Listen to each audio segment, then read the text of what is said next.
our pre-meds are interviewing at schools like Stanford, UCSF, and Mayo. And in this video, I'll break down 5 secrets, including real examples for each, that you need to execute on your application. Stay until the end and I'll show you the exact writing checklist we use before any of our students can submit their application. Secret number 1, the work and activity formula and the 20-40-40 RIR rule. There is an exact formula that leads to a strong work and activity section. Strong work and activities equals responsibility plus impact plus reflection. Specifically, a strong work and activities is equal to 20% responsibilities, 40% impact, and 40% reflection. Now this is an example of our work and activities brainstorming exercise. And you'll see here that it's broken up into 2 main sections: responsibilities, impact and leadership, which is subdivided into stories and data. And you can see here how these responsibilities, like guiding and overseeing students in schools across the country and creating their own chapters, matches the exact responsibilities that he talks about here. Building the first college chapter, now a thriving community of students applying skills learned in college classrooms, 20 plus chapters, and 500 plus students who drive social impact rooted in our chapter model. You can see those real data points. Look here, the 500 plus students and the 14 small businesses matched again with the 500 students and the 15 small businesses by the time he wrote it. And the exact stories he jotted down. This one here with a woman with her business reeling from COVID, he expands on with Maria, the first generation immigrant who is the owner of a New York-based travel agency. That story makes up the majority of his most meaningful experience remark. Overall, you can see how the brainstorm communicates with the final draft and how we're really aiming for that 20-40-40 formula: 20 responsibilities, 40 impact, 40 reflection. That's an example that follows the 20-40-40 rule for work and activities. And here is an example that does the exact opposite. You'll see that this extracurricular relies far more on responsibilities than impact and reflection, something more like 80-10-10 as opposed to 20-40-40. If these real templates and real calendar timelines are helpful, another thing that may be helpful is to see real full medical school applications. Our application database tells you exactly what 8 medical students did to get into their dream medical schools. Schools like UCLA, UCI, and UC San Diego. My own application is on there so you can see what it took for someone to get into UCLA with no gap year. So you'll see in this extracurricular that it's predominantly responsibility, or what the student is doing. The number 1 mistake premeds make at this stage is overemphasizing the fancy or the unique. It's cool and trendy and efficient because you get both clinical experience and research when doing clinical research. But you can just see in this description that there's no discernible impact. It's just responsibility after responsibility after responsibility mixed in with a little bit of reflection. There is no story here, no data, so you see no green highlighted at all in this entire experience. As a result, this writing falls flat, and unfortunately, this extracurricular, this student was rejected to 30 plus medical schools that year. He didn't get into a single one. Secret number 2, before your application cycle, empty your backpack. Writing one work and activity section is really easy. It's only 700 characters. Now, if you're writing 15 work and activity sections when your MCAT is scheduled in March, you haven't yet asked your professors for letters of recommendations, you took on a promotion at your gap year job as a medical assistant, you have 3 weeks of vacation scheduled in June in China with your family, now that work and activity section feels impossible. These are all real situations, and there are still tens of thousands of premeds who have not submitted their application yet, and it's October. So before your application cycle, proactively take a look at your responsibilities, look at your vacation, look at your extracurriculars, look at your study schedule, look at your course schedule, and preemptively and intentionally reduce everything that you can so you make protected space to write your application. This means reducing your EMT shifts from twice a week to once a week. This means you ask for your letters of recommendation before the holiday season and then you remind them in the new year. And this means if you're still in school, do not take an extra 8 units. You don't need that creative writing class and that Spanish culture class right now as you're writing your personal statement and your work and activity section. Set yourself up for success. Our application cycle students here at Premed Catalyst start writing in October of the previous year. And every week we have milestones that each student needs to hit. Just so you have a sense of our pacing, here's an example student timeline that we've never shown before.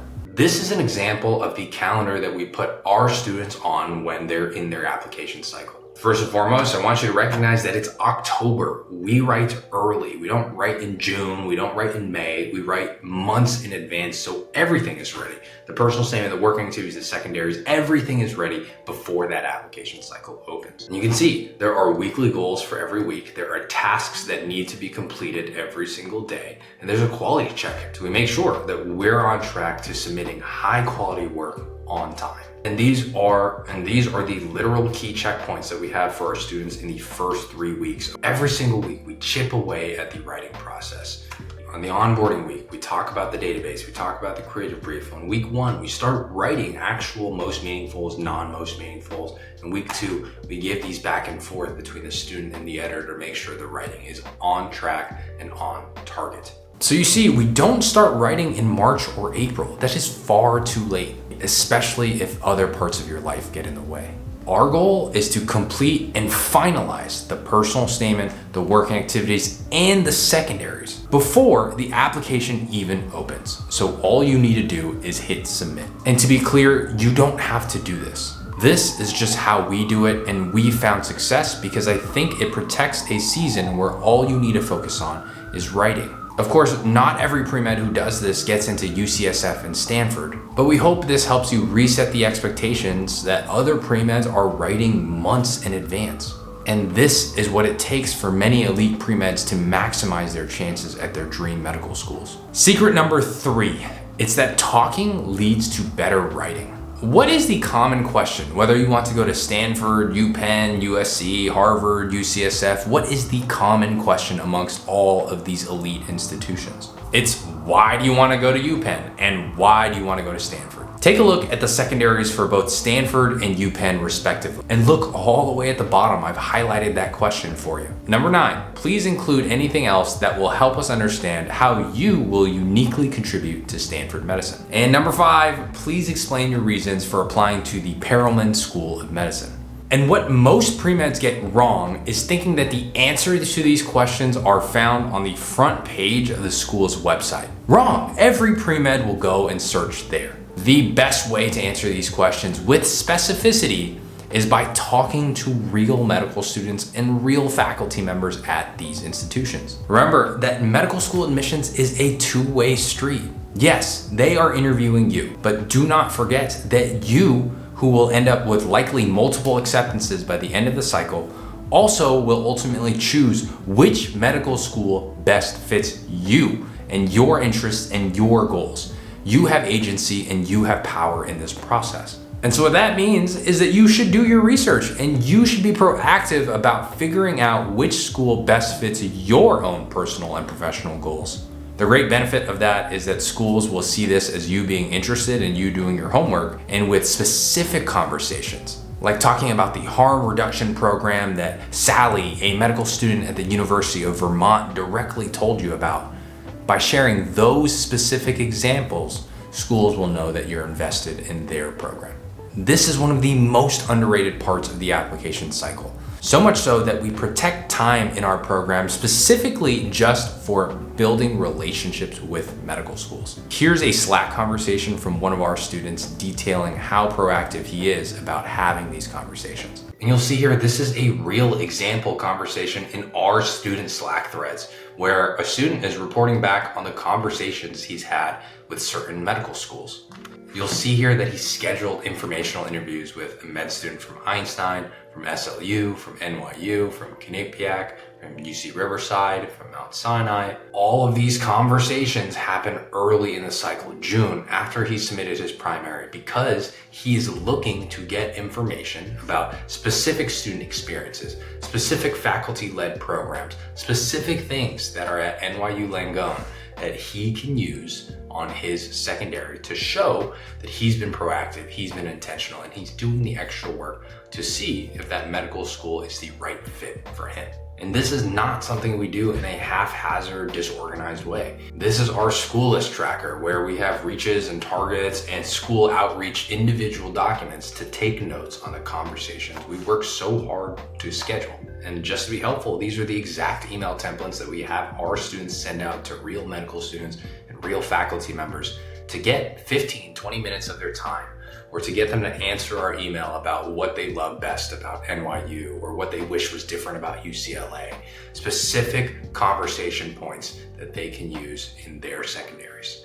Secret number 4, simple stands out. The number one mistake premeds make is assuming that complicated, fancy writing is what AdComs want to read. But that's not true at all. In fact, AdComs get frustrated when they can't understand what you're saying because the grade level is far too high and you're hiding behind phrases that don't mean anything. Here are 2 real examples of some of our students' rough drafts during this application cycle. And you'll see how one is written in grade 8 and the other written in grade 14. Take a look at how clunky it feels to read the grade 14 example. Here, you'll see 2 real samples of 2 different premeds who applied this year. One whose writing is at a 8th grade level, and the other whose writing is at a 14th grade level. I won't read both of them. You can pause here to read it for yourself, but I will highlight a couple of sentences. Take a look how even the most simple sentences can be the most impactful. For example, this moment showed me the painful parts of medicine never become easy. While doctors are agents of healing, there will be death, and they will have to bear that pain. Writing is almost musical when you do it in a simple way. It has a cadence, it has a rhythm, it has a simplicity that everyone can resonate with. On the other hand, take a look at this right example where readability is grade 14. As an example, take a look at this very read, very hard to read sentence. As a project manager, I had to intimately understand this population's social determinants of health and how this affected their day-to-day lives. We aim to eradicate these social barriers methodically, vocational rehabilitation therapy to make up for educational gaps, a free health clinic to bridge patients until they can establish long-term care, and offering a support system while they get back on their feet. You can see that while you can understand the point that is being made, it may take you a couple of rereads, and that friction or frustration or overall complexity just makes it a worse entry. And so now that you know that many premeds make this mistake, there are 2 ways to correct it. Make sure that all of your text is run through a software program like Hemingway, and make sure all your writing is in that grade 7 through 9 range. The second way you can make these sentences more simple is to just hit Control F and look for any passive verbs. Words like was and were are key giveaways and are opportunities for you to clean up and streamline your writing. Secret number 5, no writing is ready before it checks off these clear criteria. This is the biggest secret we have in perfecting our writing, and we've never shown it before. We give this very checklist to both students and editors and ensure that every single piece of writing meets every single one of these criteria.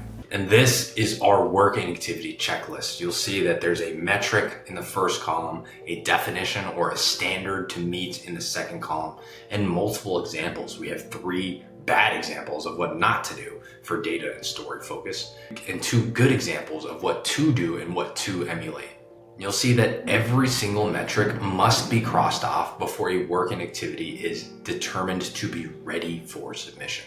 Many of these are redundant with our brainstorming or the way that we organize our writing, and that's because we really want to make sure that working activities have data, they have stories as supporting impactful evidence. We want to make sure that our writing is an active and not passive voice, and that it's highly readable. That's why we use things like Hemingway. That's why we use Control F and look for all the passive voice verbs. With this checklist, we can ensure that every extracurricular is impactful, it's genuine, it's written in active voice, easy to read, and does not make the pre-med come off like they're haughty, braggadocious, or just someone who you might find annoying to work with as a colleague. This is our approach at how we at Pre-Med Catalyst stay organized, structure our working activities. It helps us a ton every single year, and hopefully it helps you too.